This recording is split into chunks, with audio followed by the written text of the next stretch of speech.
नमस्कार प्यारे साथियों, आपका हार्दिक स्वागत है, अभिनंदन है आपके अपने YouTube परिवार, आपके अपने YouTube channel online study with Vikram पर।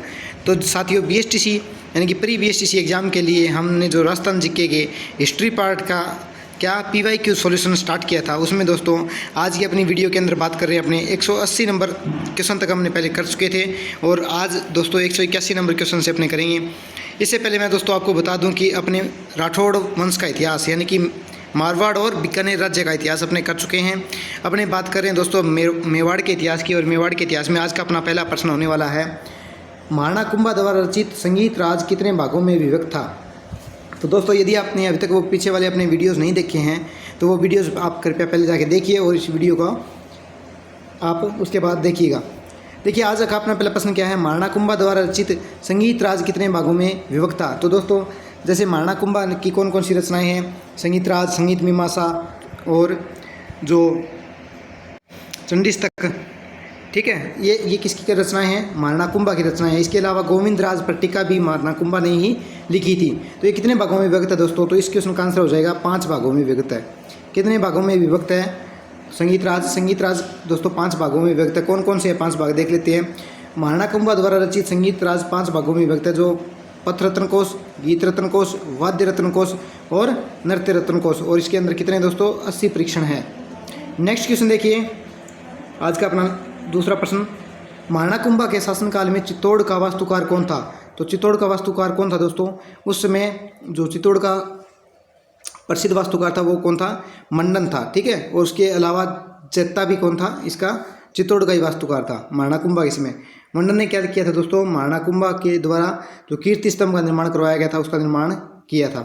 महाराणा कुंभा के शासनकाल में चित्तौड़ का वास्तुकार कौन था, मंडन था। यह महाराणा कुंभा का प्रधान वास्तुविद तथा मूर्ति शास्त्री था। मंडन के अतिरिक्त जैता भी महाराणा कुंभा का दरबारी वास्तुकार था।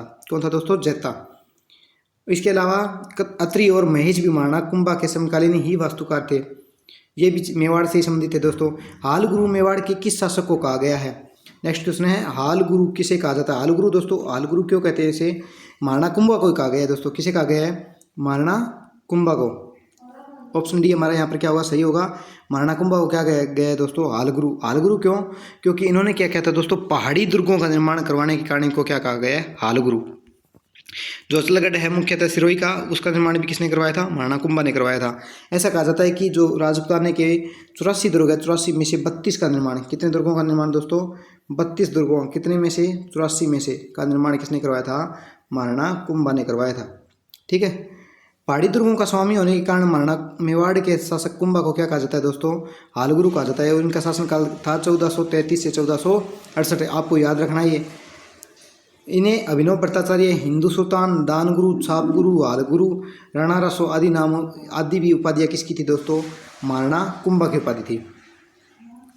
नेक्स्ट देखिए, महाराणा कुंभा के समय का प्राचीनतम ज्ञात अभिलेख कौन सा है। तो महाराणा कुंभा के समय जो प्राचीनतम ज्ञात अभिलेख है वो दोस्तों कौन सा है, पदरड़ा अभिलेख है। इसे पदराड़ा या पदरड़ा अभिलेख कहा जाता है, ठीक है।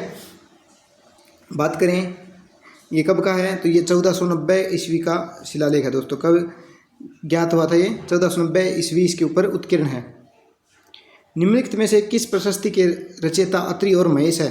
तो दोस्तों कीर्ति स्तंभ प्रशस्ति, क्या कीर्ति स्तंभ प्रशस्ति है। यानी कि ये क्या है दोस्तों, जो अत्रि और महेश है उन्होंने कीर्ति स्तंभ प्रशस्ति का निर्माण करवाया। ये कहाँ है, विजय स्तंभ के पास ही कीर्ति स्तंभ है, जो जैन तीर्थंकर आदिनाथ को समर्पित है, ठीक है। उसके जो रचयिता कौन है दोस्तों, अत्रि और महेश है। अपने फर्स्ट क्वेश्चन इसलिए कर रहे हैं दोस्तों क्योंकि अपने संपूर्ण विश्लेषणात्मक अध्ययन पहले कर चुके हैं। इसके अलावा 1857 की क्रांति, आधुनिक राजस्थान का जो भी इतिहास है दोस्तों, जैसे 1857 की क्रांति, किसान आंदोलन, जनजातीय आंदोलन, प्रजामंडल और एकीकरण, इन सभी के क्वेश्चन जो अपने थ्योरी प्लस क्वेश्चन दोनों अपने इस यूट्यूब चैनल पर उपलब्ध है दोस्तों। तो आप यदि आपकी थ्योरी नहीं कंप्लीट है, आपका बेस मजबूत नहीं है अभी तक, तो आप वो वीडियोस देख सकते हैं। बड़ी शानदार ट्रिक और व्याख्यात्मक के साथ करवाए गए दोस्तों। और उनके साथ ही उनका क्या किया गया दोस्तों, MCQs यानी कि PYQ जो है प्रीवियस ईयर क्वेश्चन है उनके द्वारा MCQ सॉल्यूशन भी उनका करवाया गया है। तो देखिए इसके व्याख्या देख लेते हैं दोस्तों। महाराणा कुंभा ने 1437 में, कब दोस्तों 1437 में सारंगपुर युद्ध किसके खिलाफ हुआ था दोस्तों? मालवा के शासक महमूद खिलजी। कौन था दोस्तों? महमूद खिलजी, उसके खिलाफ सारंगपुर युद्ध जीता था महाराणा कुंभा ने, और उसी के समर्थन में, उसी की याद में किसका निर्माण करवाया दोस्तों? विजय स्तंभ का निर्माण करवाया था। ठीक है। और अत्रि और महेश ने किसकी रचना की दोस्तों? कीर्ति स्तंभ प्रशस्ति की रचना की थी। कीर्ति स्तंभ प्रशस्ति की रचना कौन थे? कीर्ति स्तंभ की रचना किसने की? अत्रि और महेश ने। और ये किसको समर्पित है दोस्तों? जैन तीर्थंकर आदिनाथ को। ठीक है, जो जैन संप्रदाय है, जैन धर्म है, उसके प्रथम तीर्थंकर कौन है? आदिनाथ है, उनको समर्पित है। कीर्ति स्तंभ प्रशस्ति के रचयिता कौन थे दोस्तों? तो कौन था दोस्तों? जैता। कौन था दोस्तों? जैता था। नेक्स्ट क्वेश्चन देखें। वह कौन सा अभिलेख है या महाराणा कुंभा के लेखन पर प्रकाश डालता है? वह कौन सा अभिलेख है जो महाराणा कुंभा के लेखन पर प्रकाश डालता है? यानी कि महाराणा कुंभा की जो रचनाएं थी, राज कौन कौन सी? संगीत राज, संगीत मीमांसा, ठीक है, उसके अलावा चंडीस्तक और गीत गोविंद टीका, उन पर प्रकाश डालने वाला कौन सा अभिलेख है या शिलालेख है? तो कुंभलगढ़ शिलालेख है, कीर्ति स्तंभ प्रशस्ति है, जगन्नाथ राय शिलालेख है, या राज प्रशस्ति है? तो राज प्रशस्ति तो राज सिंह के समय लिखी गई दोस्तों, अपने कट जाएगा। जगन्नाथ राय शिलालेख ये भी क्या है? जगन्नाथ जो शासक था उसके समय का है। कीर्ति स्तंभ प्रशस्ति ये कब की है दोस्तों? ये है महाराणा कुंभा के समय की है। तो कुंभलगढ़ शिलालेख भी महाराणा कुंभा के समकालीन, परंतु महाराणा कुंभा के लेखन से संबंधित जो हमें साक्ष्य प्राप्त होते हैं वो किससे प्राप्त होते हैं? कीर्ति स्तंभ प्रशस्ति से प्राप्त होते हैं दोस्तों। ठीक है, देखिए इसकी व्याख्या देख लेते हैं। कीर्ति स्तंभ प्रशस्ति 1460 ईस्वी में, कब दोस्तों? 1460 ईस्वी में महाराणा कुंभा के व्यक्तिगत गुणों यानी कि दान गुरु, शैल गुरु आदि का वर्णन करता है। इससे हमें कुंभा के द्वारा रचित रचनाएं कौन कौन सी? चंडीस्तक, गीत गोविंद की टीका, संगीत राज, संगीत मीमांसा आदि की जानकारी हमें प्राप्त होती है। और विजय स्तंभ का निर्माण कब करवाया दोस्तों? 1437 में। नेक्स्ट देखिए आज का अगला क्वेश्चन क्या है। मेवाड़ के सिंहासन पर राणा सांगा का राज्य अभिषेक कब हुआ? किसका राज्य अभिषेक दोस्तों? राणा सांगा का, जिसे की उपाधि क्या है दोस्तों? इसे हिंदू सुल्तान भी कहा गया है। हिंदू सुल्तान किसकी उपाधि दोस्तों? राणा सांगा की उपाधि है। तो इनका शासन जो प्रारंभ हुआ दोस्तों क्या था? राज्याभिषेक हुआ 1509 ईस्वी में। कब हुआ दोस्तों? 1509 ईस्वी में। और कब तक? ये देखिए मेवाड़ के सिंहासन पर राणा सांगा का राज्याभिषेक कब हुआ? 1509 ईस्वी में हुआ। सांगा ने 1517 में खातौली का युद्ध, किसका युद्ध दोस्तों? खातौली का युद्ध किसके खिलाफ? जो सुल्तान इब्राहिम लोदी है। कौन दोस्तों? सुल्तान इब्राहिम लोदी के खिलाफ जीता था। और 1527 में दो युद्ध हुए दोस्तों। एक तो 16 फरवरी 1527 को तो हुआ बयाना का युद्ध बाबर के खिलाफ, जो कौन जीता? राणा सांगा जीता। याद रखना है दोस्तों, बयाना भरतपुर का युद्ध कौन जीता? जो बयाना भरतपुर का युद्ध है वो तो सांगा जीता। कौन जीता दोस्तों? इसमें जीत किसकी हुई? सांगा की, राणा सांगा की। और खानवा के युद्ध में, किस युद्ध में?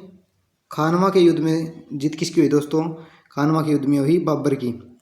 1 महीने का अंतराल था दोस्तों दोनों में। 1527 को ही तो बयाना का युद्ध लड़ा गया। कब? 16 फरवरी 1527। और फिर 17 मार्च 1527 को कौन सा युद्ध लड़ा गया? खानवा का युद्ध, जिसके अंदर किसकी हार होती है दोस्तों? जिसके अंदर हार होती है आपकी, माफ़ कीजिएगा स्लाइड अपनी हट गई थी। क्या दोस्तों आपने बात करी थे बयाना और खानवा के युद्ध की। तो 16 मार्च 1527 को तो युद्ध हुआ बयाना का। कहाँ पर? भरतपुर में। जीत किसकी हुई? राणा सांगा की हुई।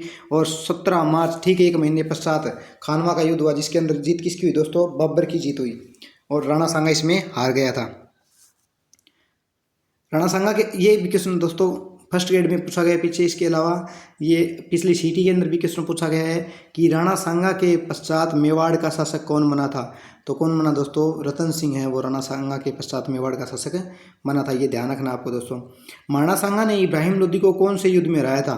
तो अपने अभी देख के आए कि इब्राहिम लोदी को कब हराया दोस्तों? ये देखिए ऊपर वाले क्वेश्चन में अपने देख के आए कि इब्राहिम लोदी को हराया था। सांगा ने 1517 में इब्राहिम लोदी को हराया। किस युद्ध में? तो खातौली के युद्ध में, पानीपत के युद्ध में, नागौर के युद्ध में, या उदयपुर के युद्ध में? तो खातौली बूंदी के युद्ध में किसको हराया? इब्राहिम लोदी को हराया। कब हराया? 1517 में हराया दोस्तों। ठीक है, नेक्स्ट क्वेश्चन देखिए, महाराणा सांगा ने किस युद्ध में बाबर की सेना को हराया? तो बयाना भरतपुर का युद्ध। अभी मैंने आपने बात की थी कि बयाना भरतपुर का युद्ध कब? 16 मार्च। कब दोस्तों? 16 मार्च 1527 को। ठीक है, 16 मार्च 1527 को किसका युद्ध हुआ? बयाना का युद्ध हुआ, जिसके अंदर जीत किसकी हुई? राणा सांगा की जीती हुई, बाबर हार गया था। और सबसे पहले दोस्तों बात करें कि बाबर ने जो तुगलुमा पद्धति है और तोपखाने का युद्ध किस प्रयोग है वो किस युद्ध में किया था? खानवा के युद्ध के अंदर किया गया था। भारत के अंदर सबसे पहले तुगलुमा पद्धति के द्वारा युद्ध और तोपखाने का प्रयोग किसी युद्ध में हुआ था, वो कौन सा युद्ध था दोस्तों? खानवा का युद्ध था। इसका सॉल्यूशन देखिए दोस्तों, प्रसिद्ध सिसोदिया वंशीय राजपूत शासक महाराणा सांगा ने विदेशी आक्रमण का मुकाबला करने हेतु राजपूत शासकों की अधिकांश सेनाओं को समेकित कर लिया यानी कि सभी को एक साथ एकत्रित कर लिया, इकट्ठा कर लिया, एकीकृत कर दिया उनको। किनको? राजपूताना के विभिन्न शासकों को एक ध्वज के नीचे लाकर खड़ा कर दिया दोस्तों। किसके खिलाफ? विदेशी शासकों के खिलाफ, मुगलों के खिलाफ। बयाना के युद्ध में मुगल सेनापति सगर खां, कौन दोस्तों? सगर खां को पराजित किया था, और 16 फरवरी 1527 को। कब किया दोस्तों? 16 फरवरी 1527 को। इसके अलावा कब? 16 फरवरी 1527 को, और बयाना के लिए पर क्या कर लिया? कब्जा कर लिया। उसके पश्चात दोस्तों 17 मार्च 1527 को, 17 मार्च 1527 का युद्ध होता है किसका? खानवा का युद्ध, जिसके अंदर बाबर तो जीत जाता है और राणा सांगा की क्या हो जाती है दोस्तों? हार होती है। और इसी युद्ध के अंदर दोस्तों झाला अज्जा, कौन दोस्तों? झाला अज्जा था, उसने क्या किया? राणा सांगा का कवच धारण किया दोस्तों। क्या क्या? राणा सांगा का कवच धारण किया था। राणा सांगा के वेशभूषा, कवच, ताज वो धारण करके राणा सांगा के वेश में उसने युद्ध लड़ा और राणा सांगा को वहाँ से क्या किया? सरदारों ने निकाल लिया दोस्तों। राजस्थान के इतिहास में हिंदूपत किस शासक को कहा जाता है? तो हिंदूपत कहा जाता है महाराणा सांगा को। किसकी उपाधि दोस्तों? महाराणा सांगा की उपाधि है। मेवाड़ के शासक महाराणा सांगा को हिंदूपत के नाम से जाना जाता है क्योंकि वे भारत में हिंदू शासन को स्थापित करना चाहते थे। राणा सांगा न केवल एक महान योद्धा थे बल्कि आक्रमणकारियों को वीरतापूर्वक मुकाबला किया, और वे एक दूरदर्शी शासक भी थे, क्योंकि दोस्तों वे जानते थे कि यदि भारत के अंदर विदेशी शासकों ने अपना कब्जा जमा लिया तो ये क्या है? अपनी जो पाउन धरा है उस पर स्वाधीनता है वो नहीं रहेगी। राजपूत राज्य एकजुट होकर विदेशियों से लड़े, किसके नेतृत्व में? राणा सांगा के नेतृत्व में। नेक्स्ट देखिए, दोस्तों नेक्स्ट क्वेश्चन देखते हैं अपने। खानवा के युद्ध में महाराणा संग्राम सिंह की सेना में कौन शामिल नहीं था? तो खानवा का युद्ध कब दोस्तों? आप कमेंट बॉक्स में लिखिए, बार बार मैं नहीं बताऊंगा, 3 से 4 बार अपने रिपोर्ट कर चुके हैं। तो देखिए दोस्तों, महमूद लोधी, हसन खां मेवाती, हाकिम कासूर या मालदेव राठौड़। तो मालदेव राठौड़ है वो तो दोस्तों कहाँ का शासक था? मालदेव राठौड़ शासक था दोस्तों कहाँ का? मारवाड़ का। कहाँ का? मारवाड़ का। परंतु उस समय यह शासक नहीं था, 1527 में यह शासक नहीं था। मालदेव शासक बनता है बाद में, जबकि उस समय मालदेव का पिता राणा जो राव गंगा था वो शासक था दोस्तों, और उसने मालदेव को सेनापति बनाकर महाराणा सांगा के नेतृत्व में सेना को भेजा था। महाराणा सांगा के पास क्या भेजा दोस्तों? मालदेव को सेनापति बनाकर अपनी सेना भेजी थी। हसन खां मेवाती, महमूद लोधी और हाकिम कासूर।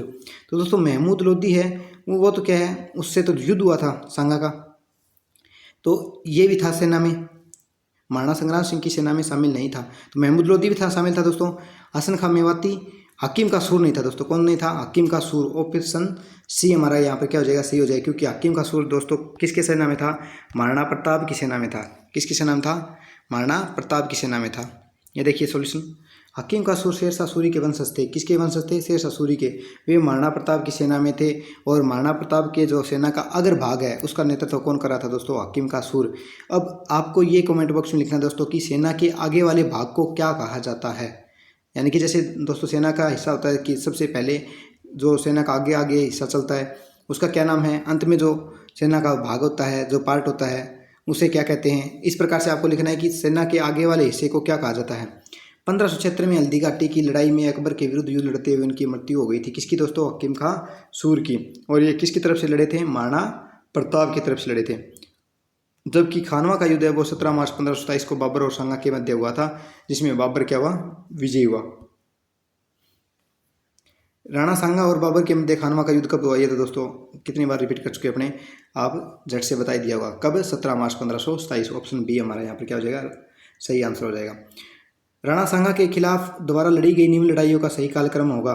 बयाना की लड़ाई, खातौली की लड़ाई और गागरोन की लड़ाई। तो दोस्तों बयाना की लड़ाई कब, अभी अपने बात की 16 मार्च 1527 को। खातौली की लड़ाई अपने बात की थी दोस्तों, कब की थी? खातौली बूंदी की लड़ाई किसके साथ हुई थी? ये तो हुआ था 1517 में। 1517 में किसके खिलाफ दोस्तों? महमूद खिलजी। देखिए दोस्तों क्षमा कीजिएगा, बयाना की लड़ाई कब हुई? 1527 में। कब हुई? 1527 में। खातौली का युद्ध कब हुआ दोस्तों? 1517 में। और गागरोन का युद्ध कब हुआ दोस्तों? 1519 के अंदर। कब हुआ? 1519 में। तो ऑप्शन नंबर 2, फिर 3, 1, 2, 3, 1, ऑप्शन बी हमारा यहाँ पर क्या हो जाएगा? सही आंसर हो जाएगा 2, 3, 1। दोस्तों खातौली का युद्ध है वो किसके मध्य लड़ा गया था? महाराणा सांगा और इब्राहिम लोदी के मध्य लड़ा गया। कब लड़ा गया? 1517 ईस्वी में। उसके बाद युद्ध किसका हुआ? गागरोन की लड़ाई हुई जो महमूद खिलजी और महाराणा सांगा के मध्य हुई। उसके बाद बयाना का युद्ध हुआ जो किसके मध्य हुआ दोस्तों? बाबर और राणा सांगा के मध्य हुआ। और अंतिम युद्ध राणा सांगा ने कौन सा लड़ा दोस्तों? खानवा का युद्ध लड़ा। देखिए व्याख्या देखते हैं, राणा सांगा द्वारा लड़ी गई लड़ाइयों का कालक्रम कौन सा सही अपने बैठता है? तो 1517 में खातौली का युद्ध हुआ, 1519 में गागरोन का युद्ध हुआ और 1527 में बयाना, और उसके बाद 17 मार्च 1527 को कौन सा? खानवा का युद्ध हुआ। तो खातौली का युद्ध इब्राहिम लोदी और राणा सांगा के मध्य हुआ, जबकि गागरोन का युद्ध मालवा के सुल्तान महमूद खिलजी सेकंड और सांगा के मध्य हुआ, और बयाना का युद्ध बाबर और सांगा के मध्य हुआ था। ठीक है, नेक्स्ट क्वेश्चन देखिए।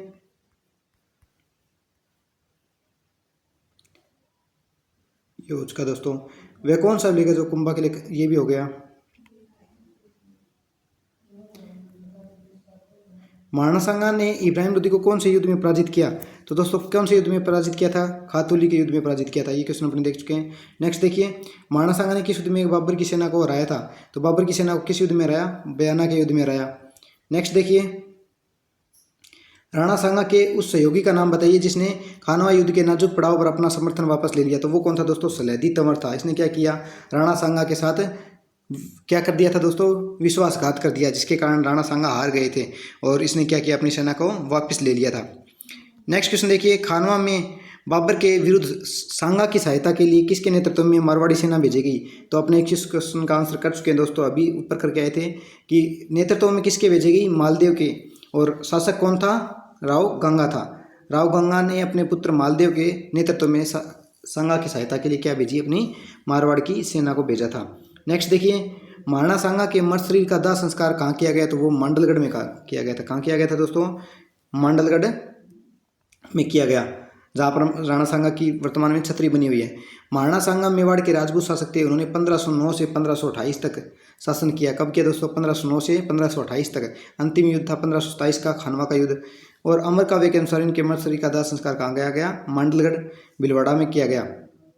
मुगल सम्राट बाबर ने अपनी आत्मकथा में इन्हें भारत का महान राजा बताया था। नेक्स्ट क्वेश्चन देखिए, निम्नलिखित में से कौन से राजपूत सरदार खानवा के युद्ध में बाबर के विरुद्ध राणा सांगा के पक्ष में लड़े थे? तो यानी कि राणा सांगा के पक्ष में लड़ने वाले कौन कौन थे दोस्तों? राजा बारमल इड्र, सही है दोस्तों। वीरमद मेड़तिया, ये भी था। राव बिक्का, जी नहीं दोस्तों, ये तो कब की बात है? 1488 की बात है। 1488 में राव बिक्का ने क्या बीकानेर बसाया था। राव लूणकर्ण, ये भी इसके समकालीन नहीं है। तो 1 और 2 ऑप्शन है क्या? हाँ, ये देखिए हमारा राइट ऑप्शन क्या हो जाएगा दोस्तों? ऑप्शन नंबर ए, फर्स्ट और सेकंड। कौन कौन? राजा बारमल इड्डर से और वीरमदेव मेड़तिया, ये खानवा के युद्ध में सांगा की ओर से युद्ध में इन्होंने भाग लिया। कतिपय राजपूत शासकों की सूची नीचे दी गई है। सांगा, चंद्रसेन, मानसिंह और राय सिंह। इनमें से क्या पूछा है दोस्तों? अपने को क्वेश्चन क्या पूछा है? इनमें से उन 2 का चयन करें जिन्होंने मुगलों का सहयोग नहीं किया था। तो मुगलों का सहयोग नहीं करने वाले कौन कौन से दोस्तों देखें? राणा सांगा, चंद्रसेन, मानसिंह या राय सिंह। तो मानसिंह है दोस्तों, वो तो क्या थे? अकबर के दरबार में क्या थे दोस्तों? सेनापति थे और मनसबदार थे, 7000 के मनसबदार थे। राय सिंह भी कहाँ का था दोस्तों? राय सिंह बीकानेर का शासक था और यह भी क्या था? अकबर के दरबार में रहा आजीवन। और इसे जब चंद्रसेन से जोधपुर छीन कर अकबर ने खालसा घोषित किया, उसके पश्चात वहाँ का प्रबंधक भी किसे नियुक्त किया था? राय सिंह को।